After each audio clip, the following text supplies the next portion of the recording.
So I built a Fortnite map, I tracked every stat, and I found out exactly why people weren't coming back to play.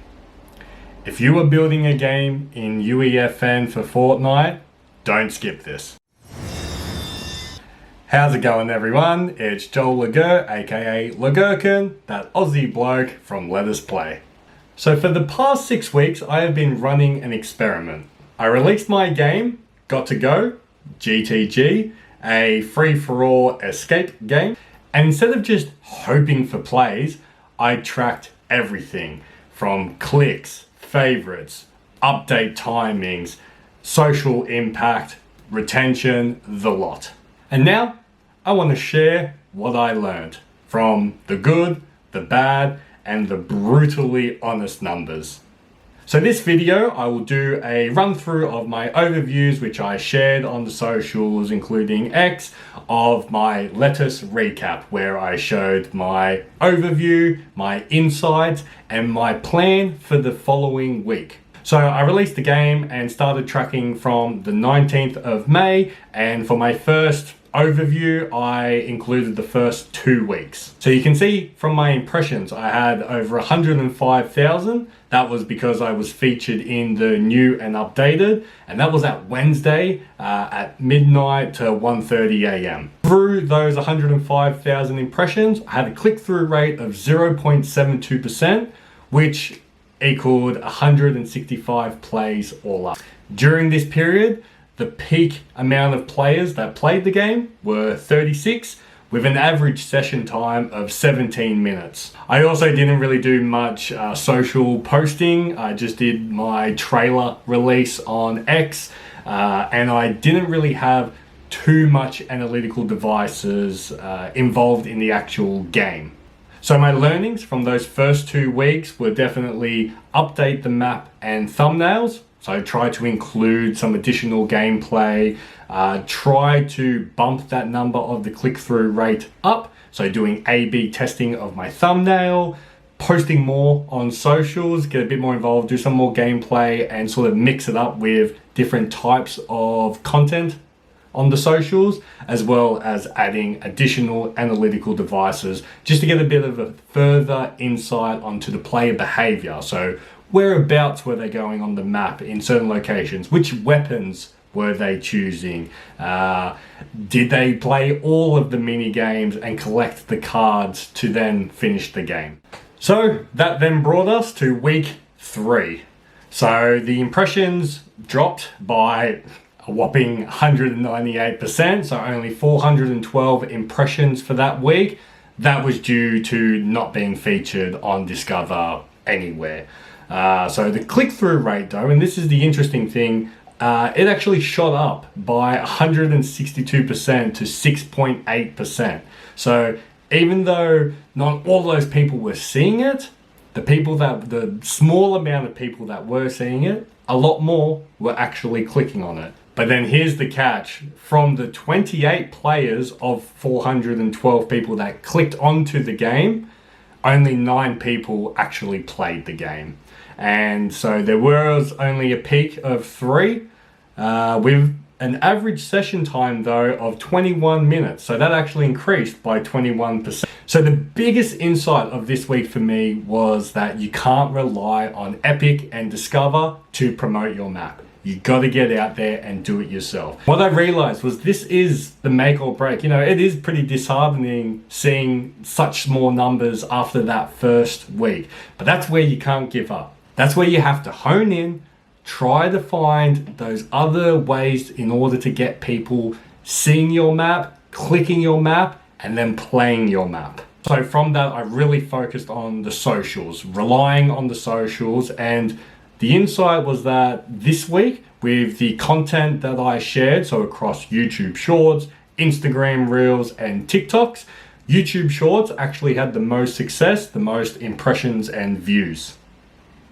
So my steps that I was going to take for the next week was to focus on social media, continue posting gameplay, and try to broaden the type of content. So doing secrets, tips and tricks, behind the scenes, just trying to gauge what do players and people actually see, and what elements actually convert them to actually playing the game. So I actually implemented a secret area where there were sort of higher rated weapons, and I added an analytical device to be able to match it to the social content. So if a player watched the reel, the short, or the TikTok, I would then know if they then went into that place, because it would have been very difficult for someone to just stumble across that area if they hadn't watched that video. One other thing was that I wanted to investigate a little bit further of how to get back into the new and updated or updated part in the Epic Discover, because when I did do the new update, I wasn't featured. So I don't know if it was randomized, if there is a certain element, if it's based on the timing. This was a little bit of an unknown for me, so I just thought I'll just keep updating and see what happens and see if I can start to gather some data for that.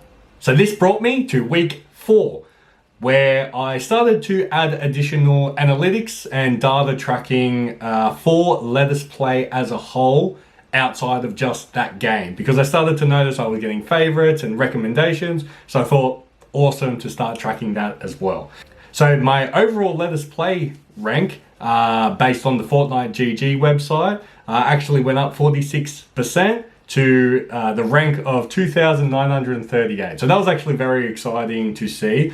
I don't know exactly what that measure entails. I think that was actually current games or plays or impressions or something at sort of that snapshot. So I started to revert back from that and sort of track some other data, but at least that was a snapshot of that week, and it was very exciting.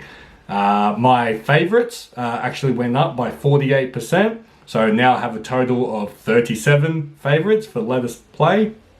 And my got to go favorites actually went from 0 to 13. So that was a massive jump, and that was from the implementation of actually having some favorites, please favorite, like, recommend elements in the game. So a great insight was actually put that in, because players will do it.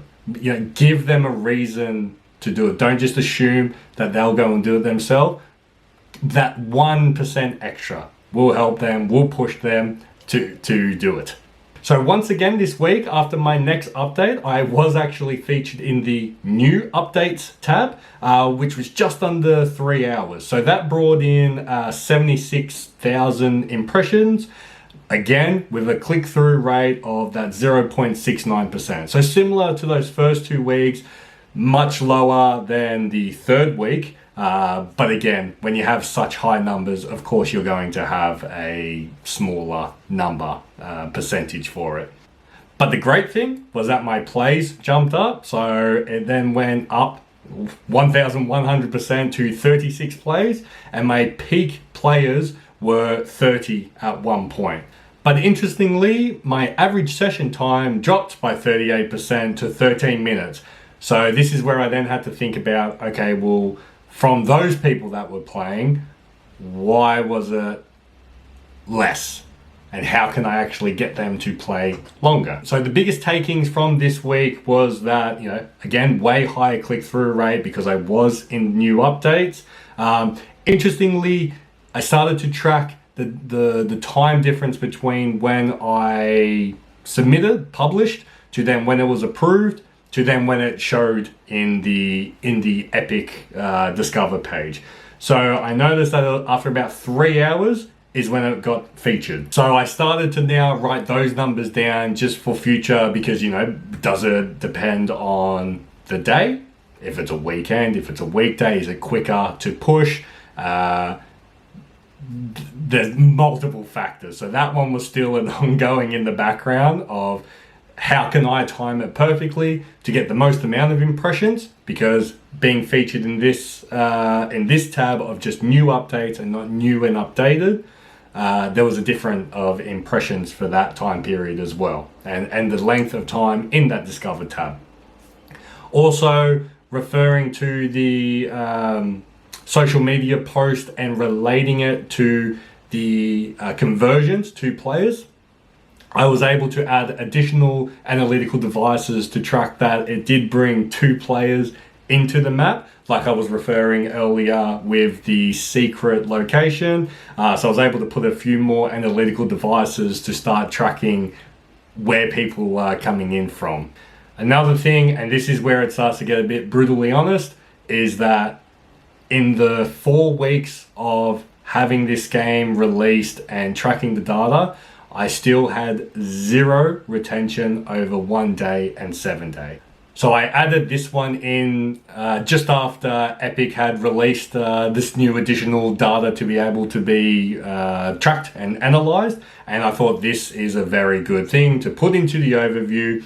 And to be honest, it's hard. That is your number one golden egg to be able to succeed. You need the retention, you need players coming back. And that was my number one priority task for the following week, was investigate how to increase the retention, how to get players coming back. All right, and that brings us to week 5. So my rank had dropped based on the Fortnite GG by 37%. And this is where I started to stop tracking it, because I thought, it's fluctuating and I don't know that number, so it's no point tracking it. I'd rather have my own data that I'm able to control to then know that number, because I don't know how to alter that number for the better. But my followers did go up by 22%. So again, through the implementation of more like and recommend and favorite opportunities for players, it was able to increase by 22% to a total of 45 players. My got to go favorites as well jumped up 62% to a total of 21 players. And I finally got my first recommend for got to go. So now for got to go itself, so the impressions again dropped to 31,000, but again it was actually featured on the new updates tab, but a bit less this time, to about an hour and 20 minutes. And then from those 2,800 players that did click onto my game, 36 people played it. So again, you can see that conversion, that it is that 3-step where you need to get people to see it, to click on it, to play it. And then once you're playing, then it's a whole nother ball game. Because then I had an average session time again of 23% lower to only 10 minutes of gameplay. So that week, my social posting was very lazy. There was nothing. So I knew there wouldn't be any additional conversions or any additional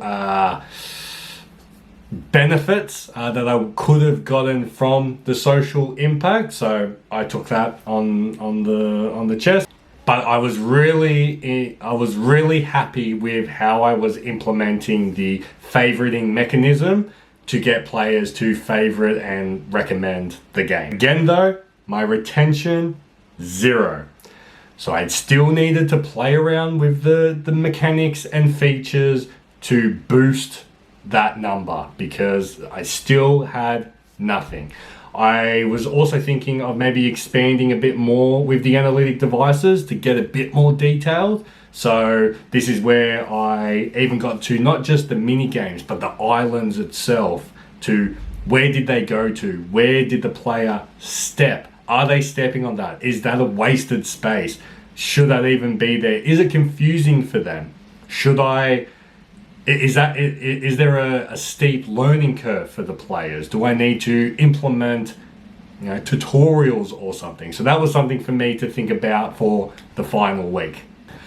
And that brings us to week 6 of 6. So the highlight was the got to go favorites. It went up another 62% to a total of 34 players.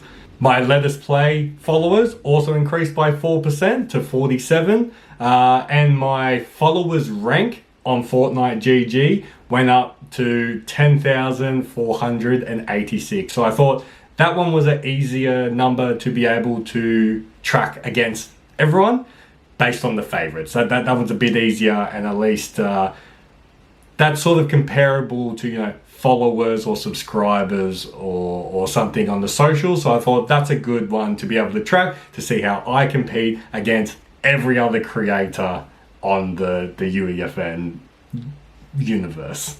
So again, the game was featured on the Discover tab for new updates. So the impressions did spike again to 98,000. Had the click-through rate of 0.38, so even less than usual. I was playing around with further A/B testing with different thumbnails. You know, with the character, I was implementing the Let Us Play character that I have just to see the behaviors of people. What do people click on? To be honest, with just my clean got to go with the colors, actually was comparable to all of the different types I was adding in of the players, of the screenshots of the map, you know, making it a bit more memey and having additional text and like showing what to do. So that was pretty interesting. But again, overall, the number one goal of retention still plateaued to 0%.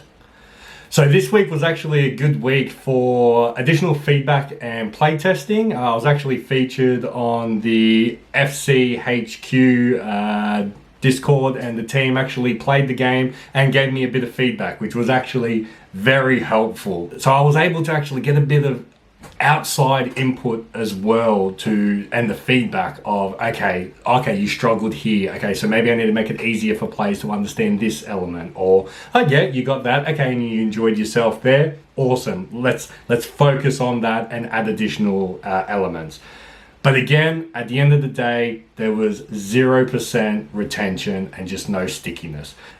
And so from this, my next steps after this 6 weeks campaign was sort of humbling, as well as, okay, it's time to actually kick into gear and figure out how can I improve myself as a developer, as a marketer, and to actually create fun, enjoyable, sticky games for people. So I made the decision to put Gotta Go on hold, on pause, while I investigated different game types. So I wanted to explore different game components and, you know, mechanisms in order to understand what creates stickiness for players. You know, and this includes playing some of the highly replayed and popular games to be able to go, okay, people are using that, people are liking that, I can sort of incorporate these elements into my game,